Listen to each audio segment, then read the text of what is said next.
Hello, everyone, and thank you for listening to the Manson Podcast, a podcast dedicated to the icon Marilyn Manson.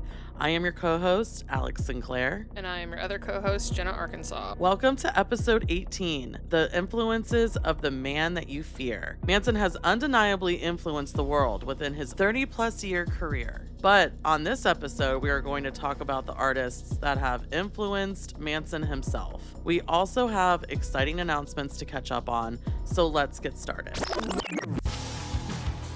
Well, guys, we finally got our first look into Chapter 2, something that we all have been waiting for so long. We feel like it's been an eternity. The first single from Chapter 2, Exit Wound, was released on June 12th. Along with the video that was directed by Gretchen Lanham, aka Twink on Instagram, and edited by Riz, who is the female part of Vows. So that's really cool that it was a female team that put that music video together. So along with the single release and the music video release, the announcement of Chapter 2 release date was also released, and it is August 14th. So it's a month away, a little bit over a month away. Nuclear Blast released a box set for Chapter 2 along with various vinyls, and the box set sold out almost immediately. I don't even think there's that many vinyls left. How many vinyls were there? There can't be many of them left, because I remember Nuclear Blast posted the stuff, but then there was one on Amazon or something. Yeah, there was a different one on Amazon. Revolver had one. Just a bunch of different vinyl variants were released. The limited ones are definitely gone. So congratulations to Manson and his team. They had a great turnout for Chapter 2. It definitely shows how hungry the fans are for Chapter 2. Like I said, it's something we all have been waiting on. Manson is also going to be starting his European tour this summer on July 4th in Spain. By the time this episode comes out, he's probably going to be started with the tour. I hope everybody in Europe has fun and has a blast. We are looking forward to footage, and you guys get the new single. Which is so cool. You guys get the new single. That's so exciting. You guys get to hear Exit Wound. We did do a live when Exit Wound came out. That was really fun. If you guys want us to do more lives on our Instagram, definitely let us know. It was a really fun conversation with some other fans on the song and how excited everybody was and what they thought about the music video. I absolutely loved Exit Wound, and we were able to say this on the live, so we're going to say it again in case if you guys missed it. Jenna and I did hear the song before it was released. He played it for us in Memphis on May 13th in Graceland. It immediately hit then. It's such a powerful single, and it's such a way to start this chapter off. Everybody thinks that this chapter is going to be a lot heavier than Chapter 1. I personally think it's going to be as well, because we know Exit Wound now, and we also know that Front Toward Enemy is on there. I know that that was on a Raise the Red Flag single, and not everybody has had the chance to hear that song because it's kind of hard to listen to because it hasn't been uploaded on the interwebs. But that's a very, very heavy song if you guys have not heard it. I'm sure you can find it on YouTube at this point, but if you can't find it for whatever reason, it's going to be on the album, which means it's going to be uploaded on everything on August 14th. Do you think it's going to be heavier, Jenna? I have a feeling when he played it for us, I figured that being the first single and it being so strong, and it is pretty heavy. Also knowing that, like you just said, I know people haven't heard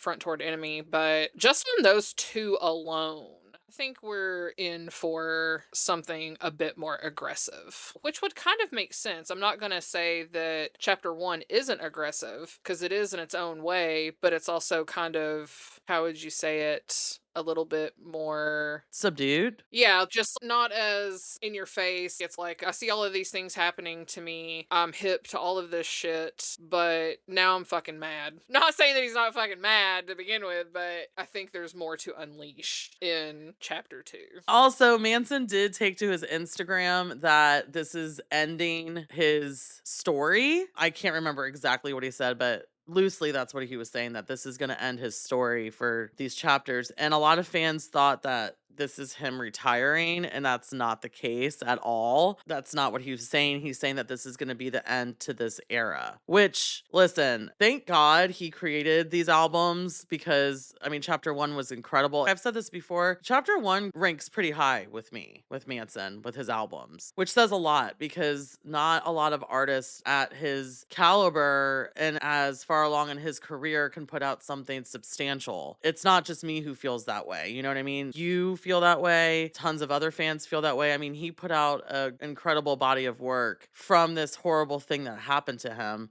And chapter two is already shaping into being just as good, if not better. Everybody was thinking like, "Oh shit, he's gonna retire," and I don't get that vibe even a little bit, not even remotely. I think it's just however they decided that they were gonna split this into two chapters, he's probably ready to close the book on these things. I think he's ready to get it out there and close that chapter and move on. Thank God that these bodies of work exist and that he was able to pull this out of him because I'm sure it wasn't easy with what he was dealing with. But I think all of us as fans, we're all going to hold these two chapters very close to our chest because there were times where we never thought that we would see Manson again or hear from him again or have a song or a music video, or some of us thought that we would never see him again. And there were definitely times where I thought that. I was like, damn, he might never really come back from this. I think all of us as fans are ready to put this behind us. And that's what Manson is saying. I don't think he's trying to hurry anything by any means, but it's time to close this chapter or this era. We are very excited for chapter two. So everybody look out for that August 14th. If you haven't pre-ordered your album, bought it on iTunes, got a vinyl, well, the box sets are gone. Make sure you purchase what you can. Like I mentioned a little bit ago, Manson will be starting his European summer tour July 4th in Spain. And then that goes into the Rob Zombie Manson tour in the US on August 20th, starting in West Palm Beach. We are also very excited for that because Jenna and I will be at the first two shows, which are the Florida shows. It's going to be hot. It's going to be sweaty. It's going to be uncomfortable for everybody. Make sure to stay hydrated because it's going to be very hot, guys. It's gonna be sweaty. All right, so let's start our discussion about artists that have influenced Manson. Now, listen, guys, Manson has tons of influences. We can't touch on every single one of them. We might miss some, don't come for us, but we're going to talk about the most obvious ones. If you read his autobiography, you know the story about him discovering metal with his cousin, or his cousin brought it to his attention. He was in Christian school and he was a very rebellious kid. When he discovered this metal music, he started making mixtapes for kids in the class with the music on them. Finding metal music definitely changed Manson's entire life. Some of his biggest influences right off the bat are Kiss, Alice Cooper, Black Sabbath slash Ozzy, Judas Priest. I think Adamant and T-Rex and stuff kind of came probably closer to when Spooky Kids came into play. Right. It's very obvious that Kiss is one of his biggest influences because Kiss had these huge theatric concerts. Manson obviously followed suit with that. Also, Joey Coltice, who we interviewed, who does a lot of photography for Manson. Also, he directed Dead to the World tour. He told us that filming that tour and being able to see that live was like watching his Kiss. You know what I mean? Alice Cooper, another very obvious one with his theatrics. I mean, I have seen Alice Cooper at Rockville a couple years ago. I've never seen a solo Alice Cooper show. I need to make that happen. Even when I saw Alice Cooper just a couple years ago at Rockville, he did not skimp on any of the theatrics or costumes or props. It was really something to see, even at a festival. I think another influence, which obviously this comes through, I think Manson covering I Put a Spell on You. Screamin' Jay Hawkins was crazy on stage as well. I think in that time frame, I'm not exactly for sure when Screamin' Jay Hawkins was out, but in that same sequence of events around that time of people being shocking, Screamin' Jay Hawkins and Alice Cooper, I think, were definitely of that era. Obviously, Manson covered I Put a Spell on You, so I think he probably was a little influenced by that because dude was kind of kooky on stage. Right. I think a little bit later on, as he got a little bit older, his influences obviously Iggy Pop, Jim Morrison, The Cure, The Beatles. We actually have a pretty interesting story about Bowie, but let's just mention Bowie before people are like, you're going to forget Bowie. That's the easiest one, though. Yeah, that is the easiest one. Everybody's always like, "Oh, it's just Bowie." And it's like, okay, there were people long before Bowie, though. We'll get into that story. I don't feel like that's the foundation of him.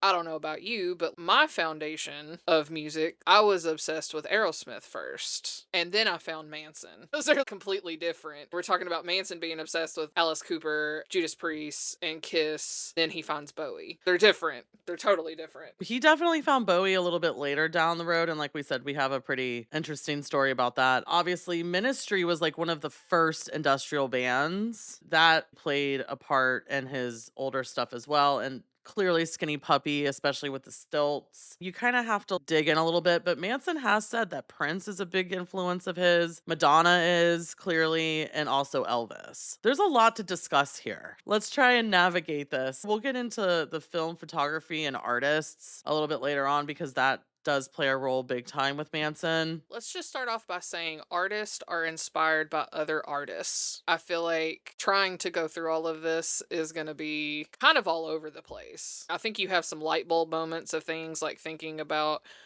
where he gets, inspiration from and his foundation in music and things, and then artists, not necessarily musical artist, but actual physical artist. Artists are inspired by other artists, and I feel like that is where we're going to come into talking about all of these things that make Manson who he is. When we were on Instagram asking you guys who you guys thought Manson's biggest influence was, and I literally said in parentheses, don't say Bowie because Bowie is so obvious, especially with later Manson, Mechanical Animals. Pogo's wife, Melissa, reached out to us. This is fine to share, I feel like, because it's nothing incriminating or anything. Melissa's like, Pogo wants me to let you guys know that he is the one that got Manson into Bowie. When Pogo met Manson at that time in the early or probably late 80s at this point, very early 90s in South Florida, that Manson was very into Jim Morrison. So I did forget to say that I think that Jim Morrison is a huge influence on Manson as well, one of his main ones. Jim Morrison was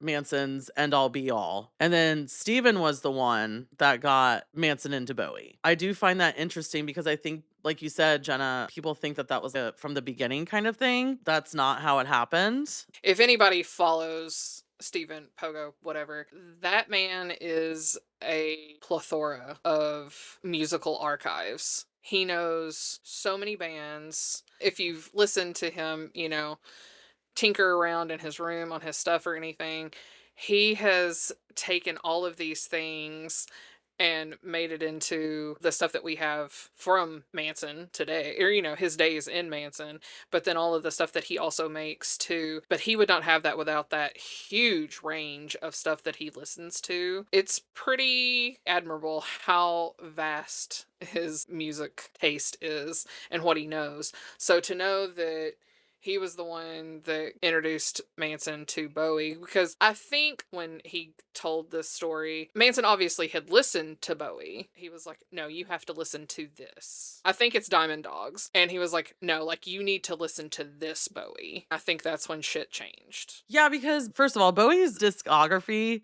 is insane. There's a lot going on with his discography. I feel like he has an array of different sounds. If you listen to one Bowie album and you're not really that big of a fan of it, which probably is might have what happened with Manson, and then you get brought Diamond Dogs, you're like, oh, okay, I get it now. You know what I mean? Yeah. Another big influence I feel is Iggy Pop, especially in the early Manson sound for Portrait. I've always said that Portrait of an American Family is a punk record. I've always felt that way. That's the punkest record Manson has ever really put out. And that is because of what they were surrounding themselves with, because that was early Florida days. I can hear a lot of Iggy Pop in Portrait of an American Family. I didn't find Manson during Portrait of American Family, obviously, but I know that when I went back and listened to that, I'm like, this is completely different. This is a whole different vibe. As a kid, to me, as I previously said, my founding stuff was Aerosmith. In the age that I grew up in, everything was boy bands and, Britney Spears and Christina Aguilera. And not that I did not listen to that stuff on the radio or whatever, but I spent so much time going back into the 70s and 80s looking for stuff. When I listened to Portrait, I felt like that definitely had that Stooges-esque sound. Yeah. I don't necessarily get Ramones vibes. It could be a little bit. It was just kind of in your face. It was where their lore started as well. It was some weird shit. He kind of did start an army of spooky kids. I'm assuming back in the day, I don't know, probably everybody referred to themselves as spooky kids. When he was a kid, it would have been the Kiss Army. So he started his own little thing. Kiss with the makeup, the bloody tongues, and all that. It was like gore and glam kind of at the same time. That had a lot to do with Manson's look and his stage presence. Ozzy with the satanic messages. I mean, that is a no-brainer there. They formed a beautiful friendship over the years. We know that Manson misses Ozzy very much. When Black Sabbath came out in the 70s, you guys have to remember, because Ozzy now, especially to the younger crowd, he's an icon. He's the father of metal. It was completely shocking with the stuff that they were singing about. They were literally talking about Satanism and the devil and selling your soul and all kinds of stuff. They caused a huge ruckus. Kiss was definitely one of those bands. If there is another band out there that was wearing makeup at the time and coming up with those personas, I don't know of any. I feel like everybody can agree that when you are in school, be this grade school, junior high, high school, whatever, there is always a Kiss fucker. Some kid is literally obsessed with Kiss. There's always a Kiss fucker. I don't know what year Detroit Rock City came out. That was huge for that movie to come out then. And Manson does Highway to Hell, or he covers Highway to Hell on that soundtrack. Obviously, that's not a Kiss song, but he did it for the soundtrack. If you have read Long Hard Road Out of Hell, that picture of Manson is in there, and he's dressed up like Peter Criss. Yeah. He was the Catman.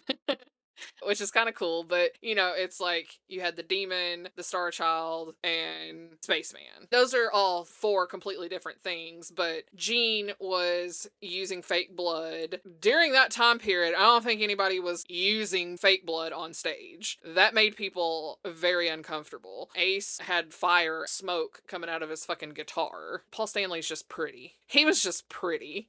And the Catman is on the drums, but I don't even know another band that to compare them into or evolved out of that. Kiss also did a very inspired disco album. Yeah. And that's kind of crazy, but I think, much like Manson, he did a punk album, obviously, first, then morphed into a very angry worm boy. Then he went totally glam for Mechanical Animals, as far as into going to We Are Chaos. Which was very Elvis. Yeah, country goth. I think he probably pulls a lot of that stuff where it's like, no, you can get out of your comfort zone. We've already talked about Jim Morrison being a huge influence in Manson. Besides knowing the Doors' most popular songs, I never really listened outside of those. I did, for this episode, listen to a lot of their other songs on their albums. And I will say the cadence of Jim Morrison and Manson are so similar when they sing. There were some songs from The Doors where I was like, this sounds like Manson could be singing this song. It is almost eerie how much Manson has picked up on Jim Morrison. Jim Morrison was a weird fucker too, in the best way. You can see a lot of Manson's mannerisms if you watch stuff with Jim Morrison. I'm not going to say the same person, but they do have a lot of the same Delivery. Another influence that I think Manson definitely has is Prince. And that might not really resonate with people at first, but he has come out and said that himself. He pulls from Prince. I think one of the most Prince songs he has is Fundamentally Loathsome. Prince also used a lot of his sexuality performing and in the music videos. There's even some clips in the New Shit video where it's very Prince with the toes in his mouth and whatnot and like smearing his lipstick. I definitely think think that's where Manson pulls a lot of Prince from. Prince is an extraordinary musician. He was one of the best in the world or ever. He is in a class of his own. Also, I think with some of his fashion, I think Manson might have pulled some of Prince's fashion as well. Another not very obvious one, and I have talked about this numerous times, is Madonna. The parallels between Manson and Madonna are so strong. Madonna was first, but they both were always having these very successful careers around the same time. It's about to happen again because she just released an album. But Madonna definitely talked about sex, talked about religion, talked about very unpopular things and controversial things. And she's always been pushing the envelope. And the same thing with Manson. It's the exact same thing. Let's also not forget that she wanted to sign Manson in the very beginning when they weren't signed. That fell through because her people thought that they might have been Nazis. Pushing people's buttons is always going to be something that I think Manson has probably been drawn to. Also, going back to Prince, Prince was so androgynous. Going back to that, I do think style wise, because nobody was like Prince. I always hear people say, like, oh, yeah, but Prince was just trying to be Michael Jackson. And it's like, I don't think that at all. Not even a little bit. I'm sorry, I never saw Michael Jackson just beat up a fucking guitar like Prince did. Right. No fucking way. He never gave a shit. He was always very matter of fact about anything he was doing or saying in an interview. He did not care. He was very blunt and didn't care if you liked what he said or did not.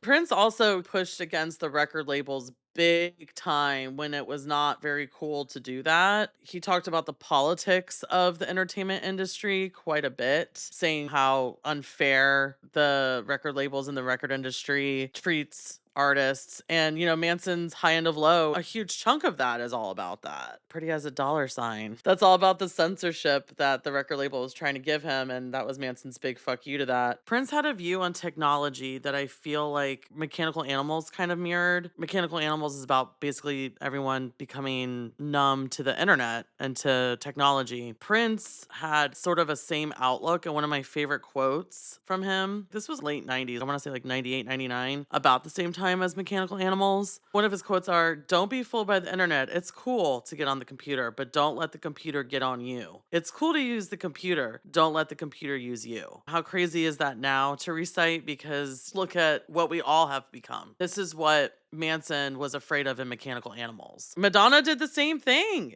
She was constantly fighting the critics and fighting being banned. There were uproars about her, especially with the Blonde Ambition tour when she was doing the simulation of the masturbating on the bed and all these religious themes in her shows. Same thing with Manson. Hello, Dead to the World. The world has been up in arms about both Madonna and Manson. Depending on what button you pushed in somebody. I still to this day hear people tell me, if they see me with a Manson shirt on or anything, I have had people point blank tell me, oh my God, he was the scariest thing to me in the 90s. He freaked me out. He still to this day gives me the creeps. I'm like, really? That's so crazy because I was so intrigued by him. So you never know, like, how something is going to resonate with somebody. Going back to Manson being influenced by Elvis. Elvis was a big thing for him because Barbara loved Elvis. Mm-hmm. Manson has said that the reason he dyed his hair black was because of Elvis. And if nobody knew that, that's why he's got that black hair. That's cool too, because Elvis also was very much my grandparents and my mom telling me about Elvis back in those days. People thought he was the devil because of the way he danced. Literally, because of the way he moved his hips. Literally. They did not want him on the air dancing, moving his hips the way that he did. Today, there's way worse going on. I'm sure Elvis was a pretty big part for Manson as well, especially with Barbara loving Elvis. He did push against the grain. He also had to fight for things that he wanted to do and that Colonel Parker was not trying to let him do.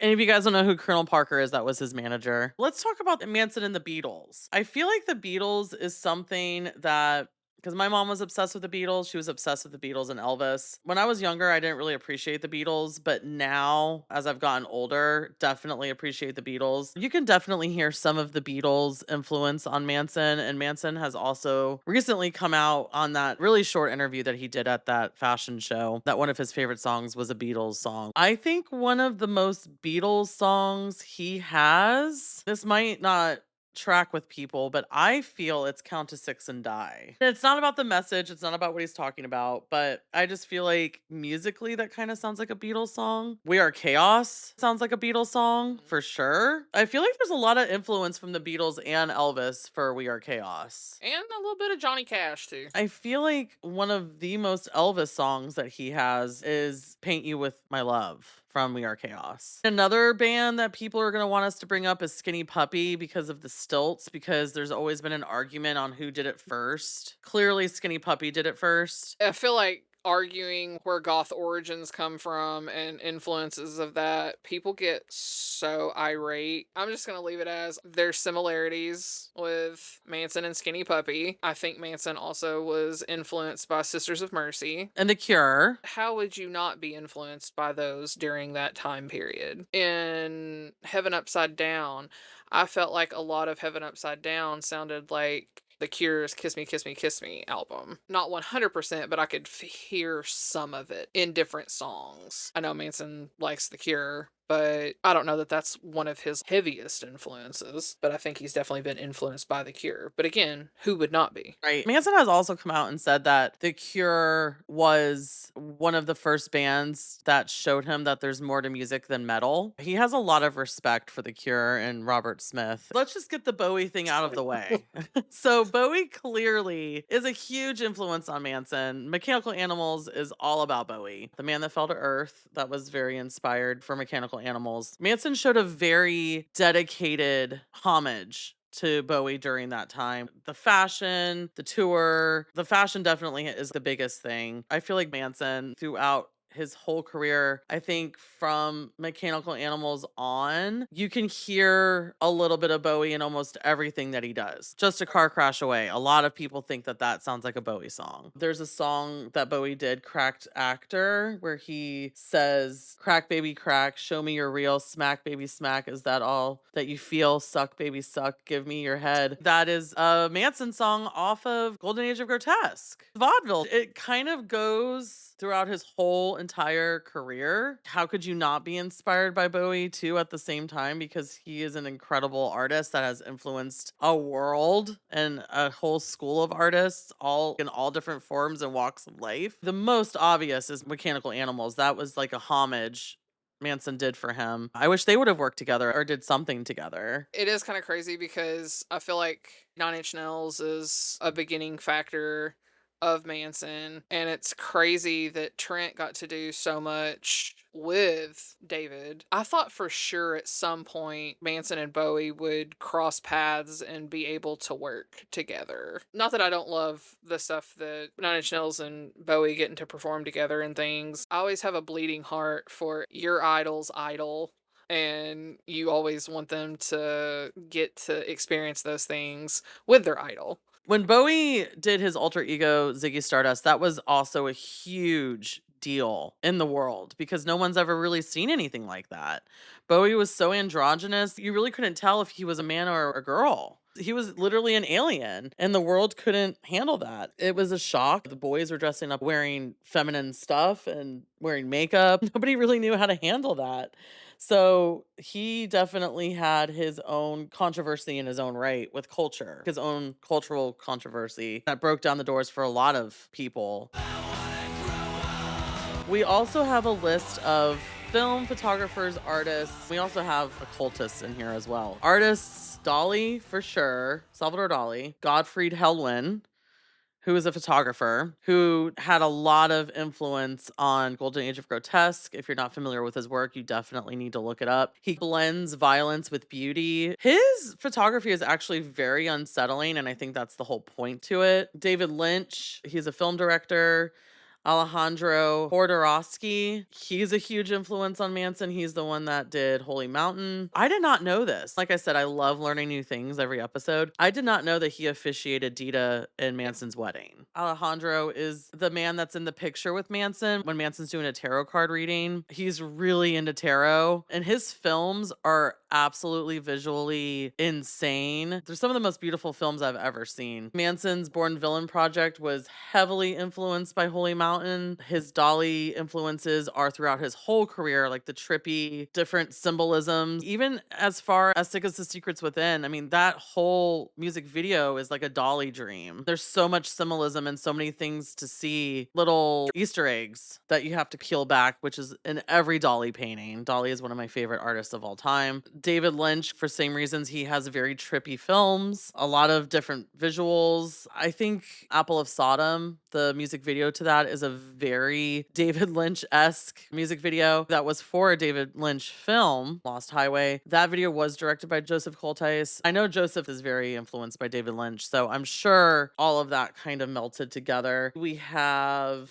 Willy Wonka, especially in the early days. That imagery was all over Portrait of an American Family, and even Smells Like Children. Dr. Seuss played a really big role, especially when he was starting out in Florida. He used to recite Dr. Seuss quotes from the book, blending the whole innocent and violent thing going on and the irony of Dr. Seuss. Anton LaVey, he was the head and the creator of the Church of Satan. Manson sought him out pretty heavily. Manson was ordained as a reverend of the Church of Satan from Anton LaVey. That is in his book, their whole meeting. I know Manson was very excited to meet him. He learned a lot from Anton, and Anton was a very smart man and had a very interesting outlook on life. Pretty big influence on Manson is the philosopher Friedrich Nietzsche. His whole stance was he wanted to create a community and a way of thinking after God's quote unquote death. He was saying God is dead. We have to start thinking for ourselves. Another thing that Nietzsche was really big on was transforming. And Antichrist is about the worm boy turning into the Antichrist. Antichrist is very heavily influenced by Nietzsche.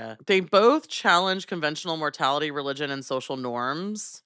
And that is clearly within all of Manson's body of work, but very much in Antichrist. They promote individualism. Nietzsche definitely challenged people's way of thinking. He had people questioning their beliefs, their way of life. And Manson definitely has done all of those things. That's why he's so threatening to the world.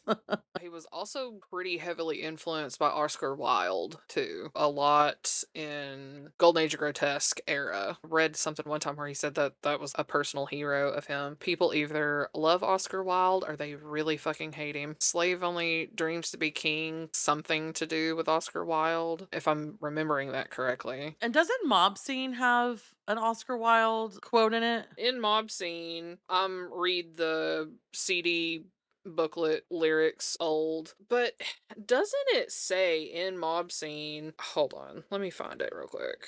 In the booklet, it says, ladies and gentlemen, in the name of Oscar Wilde, be obscene. Be obscene. Obviously, that's not spoken in the thing, but I swear in the fucking booklet it says that. It also says that Oscar Wilde had a quote saying that children should be seen and not heard, which is pretty much the lyrics in Mob Scene. So Mob Scene was definitely inspired by Oscar Wilde. If you're a David Lynch fucker, because usually you gotta be a David Lynch fucker. But if you listen to Manson, how could you not be? In Blue Velvet, I don't know if everybody knows this, where this comes from, but the character Ben, when he is singing In Dreams by Roy Orbison, he has the work light. We all know the work light comes out during Sweet Dreams every time. So I don't know if people know that that is where that comes from. But if you haven't seen Blue Velvet, watch Blue Velvet, because that is where that comes from. And we see that every fucking show. So know your roots. Another writer that really inspired Manson was Lewis Carroll. He was the author of Alice in Wonderland. Manson really took to that for the Eat Me, Drink Me album. We all know that Eat Me, Drink Me is Manson's goth vampire album, but the imagery for that album is covered with Alice in Wonderland.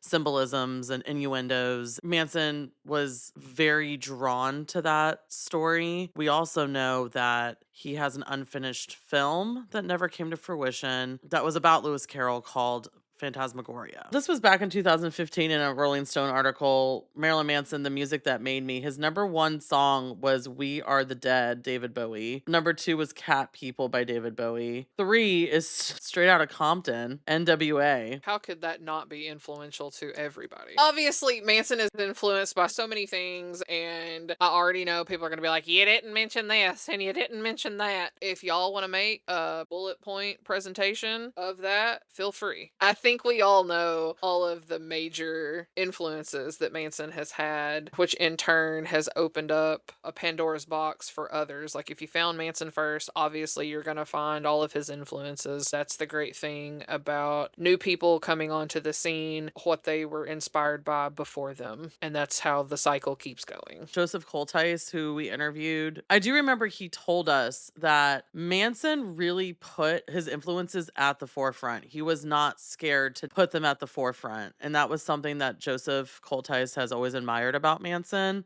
It's something that I admire about Manson. There's some artists who I'm not going to mention, but there are some artists that have a problem giving credit where credit is due, and Manson has never had that problem. And like Jenna said, it's pretty obvious who has influenced Manson, and he's talked about who's influenced him throughout his whole career. He's always paid respect and homage to these people. You know what? Looking at this list, he pretty much has befriended a lot of his idols, which I think is great. I think that's extraordinary. We should all be so lucky to be able to connect with our idols. He has very good relationships with all of the people that heavily influenced him. We don't always get that. Sometimes people are like, don't meet your heroes. I feel like he's got a great connection with the people that he has admired and looked up to. What more could you ask for in that? Yeah, he was just at Alice Cooper's 50th wedding anniversary, and he performed with Alice Cooper. He performed 2 songs at their anniversary. He's had tons of pictures with Judas Priest. He has shown great respect to Judas Priest. He has pictures with Iggy Pop. It looks like him and Iggy Pop have a good relationship. Him and Robert Smith have a great relationship. I mean, clearly had a great relationship with David Lynch, with Alejandro, with Gottfried. I mean, that's pretty extraordinary to be able to be friends and have these really great creative relationships that he has with these people. That says a lot. It also just shows what a lover Manson is of art. He is an artist at the epitome of him. Yes, he's a performer. Yes, he's a songwriter, but he is a true artist. It really shows with who he has been influenced by and the friendships that he has carried with a lot of these people. He was really close to Ozzy, Sharon, and his family. This just says a lot about Manson and his character, and also his idols appreciate him as well. Everybody just saw Manson at Alice Cooper's anniversary thing. I just want to point out, Alice Cooper never strayed from Manson. During all that bullshit, he always had his back. That is very fucking admirable, because people get nervous about those kinds of things in this day and age. Alice Cooper is a motherfucking real one. I think Ozzy and his family kind of had Manson's back as well. I think that they kind of played the game saying that they don't really know what's going on with Manson. That's what they would say. And Ozzy even says that in his book. I read his book. When Ozzy does talk about Manson, he says that he doesn't really know and understand everything that's gone on with him as of recently, but he's a solid human and a solid artist. I think, if I remember correctly, he says in the book that in his own way that he feels that Manson was the last rock star of our time. That says a lot. And, Ozzy's family has the utmost respect for him, his kids. There's just love all around for Manson with his idols, which is really special. It's really special. Thank you guys again for listening to episode 18. We hope you enjoyed it. We hope maybe we'll inspire you guys to listen to some of these artists that we've talked about or look into them. Chapter 2 is coming out August 14th. Everyone is so excited for this moment. Manson's fixing to be touring for so fucking long. Europe is getting that. The States are getting that, and this is going to be coming up on the release of Chapter 2. I don't give a fuck if you are having to buy a lawn ticket. Go do it. This is going to be the end of this era, and I think everybody should be present for it. Yeah, so he is going to be starting his European tour July 4th. The tour is probably going to be started by the time this episode gets out. Yeah, like Jenna said, this is going to start a very long touring season for Manson, because after Europe, he has the Rob Zombie tour, and then he's doing Sick New World, and then he's doing the Antichrist shows. God knows what else might be up his sleeve. He's going to be all over the world these next couple of months, so go get tickets. If you have not already, you can find the podcast on Instagram at Manson Podcast. You can find me on Instagram at Alex Sinclair. And you can find me on Instagram at Jenna X Arkansas. Thank you guys again for listening, and we will catch you on the next episode.